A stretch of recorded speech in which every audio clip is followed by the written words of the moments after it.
Hey guys, it's Luke with Green Planet Farm. I'm going to talk to you today about this eucalyptus relative. It's called corymbia torreliana.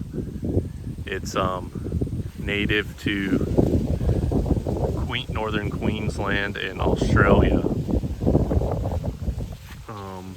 Specifically, I think near the town of Corymbia, between Cairns and Mareeba, which is pretty tropical there.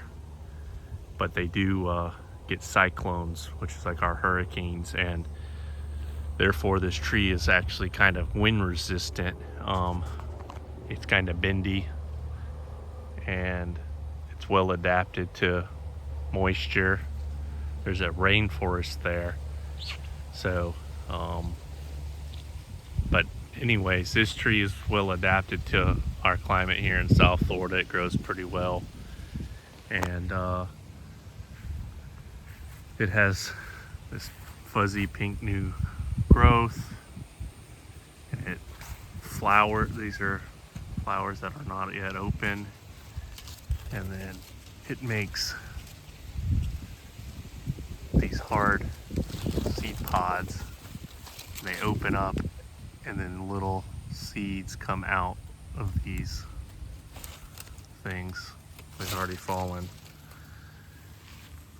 but it's become popular. They've been using it around orange groves in Florida. It was recommended, and that was where you could find it they used it as a pest barrier originally. So they planted these things like 6 feet apart or something, and on the edge of a orange grove, and it would keep pests from going from grove to grove and grove that would transmit the psyllid or leaf miners. It was more for pests, but it also served as a windbreak for the orchard, the orange groves. So these are 10 feet right here, just for example. But anyways, the tree was used, and they grew. There was a wholesale nursery, grew thousands of these things cheap, and I was interested in them for a windbreak, so I got them from my farm. Here's some bigger ones. These are the original ones I planted, and they're probably 7, 8 years old, and that's probably like 40 foot. I'm not even, maybe 50 foot, but a good 40. And they got some big trunks on them now.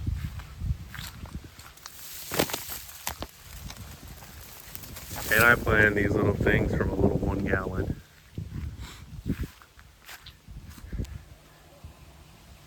And they've been seeding and making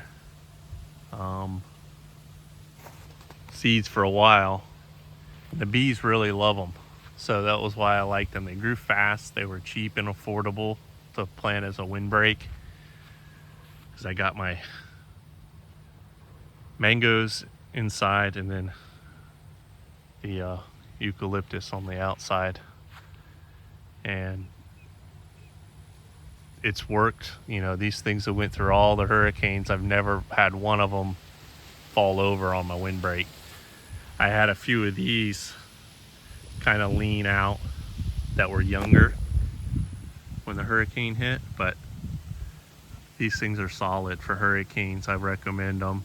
They'll shed some lower branches, and then it's a good nectar source for the bees. But with that being said, it's become a popular tree now in permaculture or food forest or syntropic farming, because it is a fast growing species that can be pruned and regenerate no problem. I've never pruned these trees right here, and so they're constantly seeding and making seeds, and they are invasive. There's one there, there's one there. They come up They come up all over the place actually where you don't mow. And they grow fast. So I'm torn on them really because they're my windbreak, but they're not sustainable or native, I think. I mean, they're popping up all over the place, and the bees spread these seeds around. So I'll show you a few of them over here. They're where I can't regularly mow. There's one there. I pull them out every year. There. Here's a 4-footer. There's one there growing over there. But they grow on this bank where I can get the mower in. And I have hundreds of them.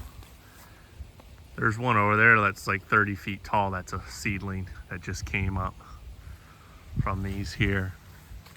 So people say they're hard to germinate or you can't get them to germinate. I have thousands and thousands of them coming up. And I pull them out when they're young, but they grow fast. So I don't recommend them for that reason. This bed I just made this year, this was all sand I put here. And they're coming up everywhere. There. You know, I made this bed for mango. But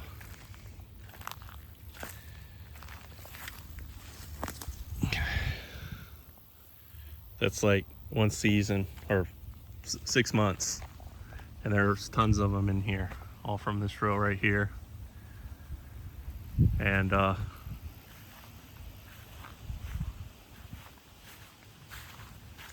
so yeah, they're invasive. So there's a lot of permaculture influencers hyping this thing up right now. I mean, they're all under my mangoes. Here, there. I mean, it's a constant battle with them. And I've noticed this for the last few years. So when you get them like this, you know, they rain down thousands of seeds. And any area where you're not gonna mow, they're gonna come up. So, and then the bees do move them around. I'll show you an example of that. Let me walk over to the bee yard. I'm gonna cut it. All right, I'm here in the bee yard, and I've had my bees here for about 10 years. And I keep them on these stands. And I used to have a weed mat. I put weed mat down and then I built the blocks up so the grass and weeds wouldn't grow up around the beehives. Well, before I planted any of the eucalyptus on my farm, these 2 trees were planted by the bees. You can see them. Same species, corymbia torrelianas.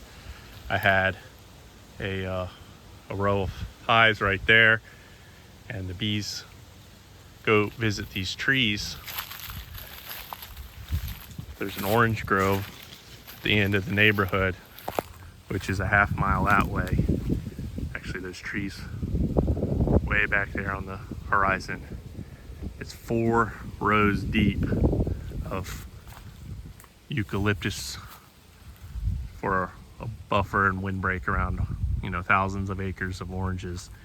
And my bees would visit those trees over there, and the seeds rode back on the bees, and the bees always push out crap from their hive, the dead bees, out of the front of the entrance, and they fall down.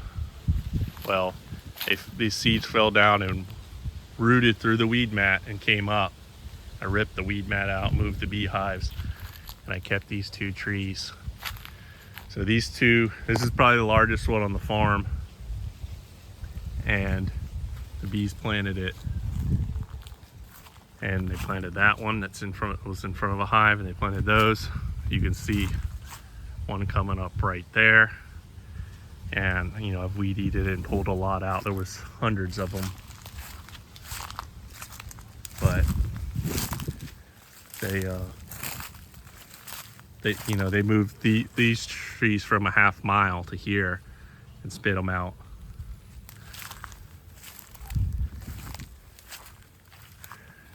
I had a row of hives right here. They spit out 2 of them, and they're starting to grow and fuse together and wrap, kind of twisted up around each other during the hurricane, and now they're grafting into each other. So with all that being said, there's a lot of evidence of these things being invasive. There's one right there telling you about. Got a bunch of them right there. But they're disturbing the habitat at this point. I don't think they should be used all over the place if you can avoid it. In a permaculture or syntropic setting, just know when you plant these things, and if you're gonna limb them and prune them and chop them and drop them and top them and pencil them or whatever, if you don't do that every year, or sometimes twice a year, you're in for the long haul when you get one of these things, because they're going to constantly seed and make seeds and pop up.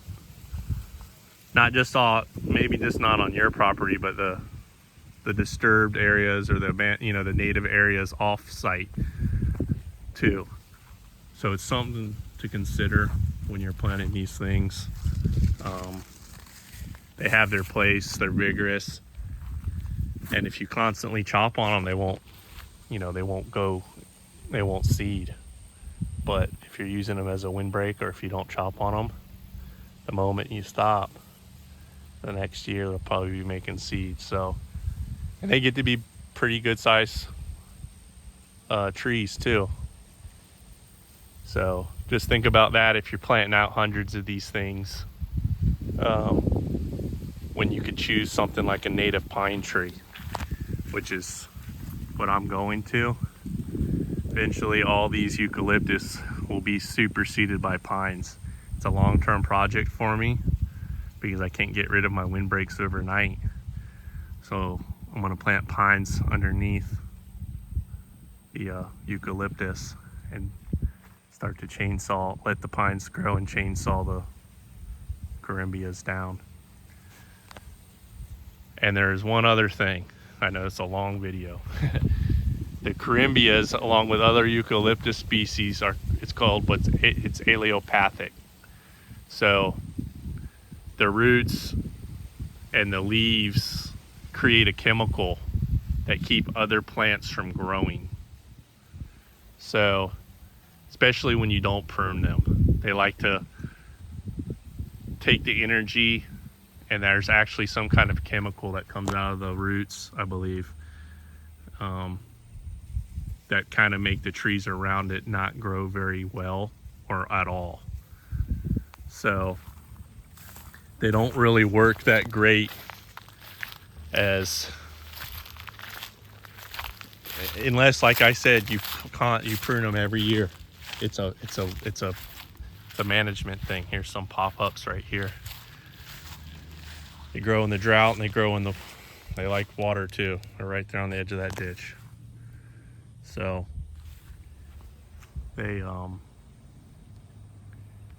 but I think the native pine is the better. I think the pine is especially the South Florida slash, it's the hardest of the woods. It's wind resistant just as much as these. It's native. So you know, it has the pine cones for the animals.